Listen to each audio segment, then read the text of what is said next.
場加時贏4-1，總成績5-4贏咗廣東，成功衛冕。紅衫嘅港隊第一回合作客輸1-3，賽事係冇作客入球優惠㗎。港隊開紀錄，由李威廉策動一個爆贏咗3個，中間嘅曹鵬飛射唔到更加好，陳少琪控定射入，31分鐘總成績追成2-3。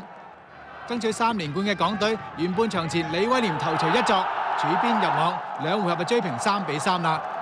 李威廉首回合後備上場表現出色，今場打正選，間接直接建功。講波係講氣勢嘅啫，徐德瑞衝力射球，哇！世界波！點都要俾另一個角度，大家睇多次點樣入啦。但係盧君儀嘅犯規，球證係判12碼。尹洪博射入，令到港隊嘅優勢消失。入波嘅尹洪博推跌盧君儀，2黃1紅出場。